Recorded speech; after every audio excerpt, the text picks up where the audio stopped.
Hello friends, let's start our today's general science topic. So first write your day, name and roll number. Activity for પ્રવૃત્તિ 4. Take 4 identical pots. શું કરવાનું છે? 4 સરખા કુંડા લેવાના છે. Fill pot A with sand. એક કુંડું છે એમાં શું નાખવાનું છે? રેતી. Pot B with loam. જે બી કુંડું છે એમાં શું નાખશો? બાગાયતી જમીન માટી. અને pot C with clay. જે સી કુંડું છે એમાં શું નાખશો? ફક્ત માટી. and pot D with gravel. જે ડી કુંડું છે એમાં શું નાખશો? કાંકરા. So a few good seeds in each of them. અને આ દરેક કુંડામાં થોડા ઘઉંના બીજ છે એ ઉગાડવાના છે. and water them daily. અને તેમને નિયમિત પાણી પીવડાવવું, દરરોજ પાણી આપવાનું છે. and provide enough sunlight. અને હવે પૂરતા પ્રમાણમાં સૂર્યપ્રકાશ પણ આપો. after a week's time, તે અઠવાડિયા પછી record your observation. તમારું અવલોકન છે એને નોંધો. and which of the pots have the seeds grown well? તો કયા કુંડામાં બીજ છે એ વધારે સારી રીતે વિકાસ પામ્યા છે? different crops, types of soil. यहाँ अलग अलग कुंडा છે એમાં અલગ અલગ રેતી, કાંકરા, માટી અને બાગાયતી છે. અને એમાં બીજનું વાવેતર કર્યું, ચોખાના બીજનું. next, pure sandy soil found on beaches and desert do not contain any nutrients. એકદમ શુદ્ધ રેતી કે જે ક્યાં મળે છે? આપણને સમુદ્ર કિનારે અથવા તો રણ પ્રદેશમાં મળે છે, એમાં પોષક તત્વો હોતા નથી. However, in certain area, sand is mixed with some nutrients. તેમ છતાં અમુક ચોક્કસ વિસ્તાર છે ત્યાં રેતી છે એ શું થાય છે? તે પોષક તત્વોની સાથે ભળી જાય છે. એરિયા એટલે વિસ્તાર. This allows plants like groundnuts and watermelons to grow well.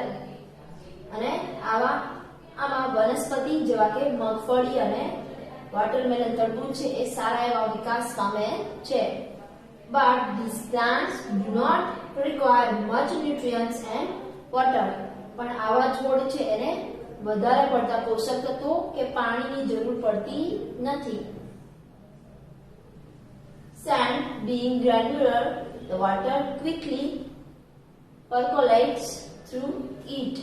એટલે રેતી કેવી હોય છે? એકદમ દાણાદાર. એટલે જે પાણી છે એ શું થાય છે? આમાંથી ઝડપથી નીકળી જાય છે. and crops grow in clay soil. એટલે પાક કે જે માટીયાળ માટી છે એની અંદર ઉગે છે. rice grows well in this soil.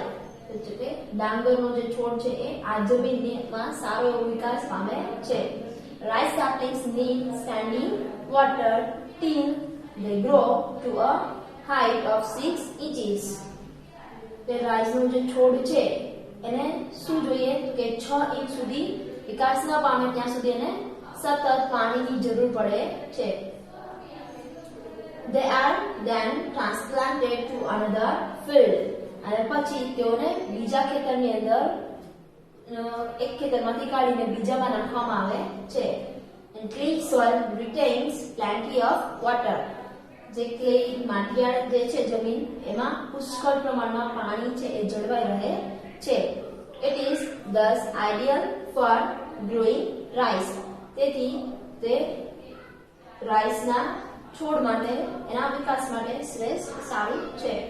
crops like cotton and wheat also grow well in clay soil. અને પાક જેવા કે કપાસનો અને ઘઉંનો આ પણ જે માટીયાળ જમીન છે એમાં સારા એવા ઉગે છે. Now next one is crops grow in loamy soil. એવા પાક કે જે ત્યાં બાગાયતી જમીન છે એમાં ઉગે છે. be a mixture of sand, clay and humus. એટલે જેમ આમાં શું છે? રેતી, માટી અને સેન્દ્રિય ખાતરનું મિશ્રણ. most plants and crops grow well in this soil. મોટા ભાગના પાક અને છોડ છે એ આ જમીનની અંદર ઉગે છે. Amazing facts, વિસ્મયકારક Satya. Of the total land surface on the earth, એટલે પૃથ્વીની જમીનની સપાટીમાં only 8% of the land is good for cultivation. ફક્ત 8% જ જમીન છે કે જે વાવેતર કે ખેતી માટે સારી છે. કલ્ટિવેશન એટલે ખેતી. I hope you understand.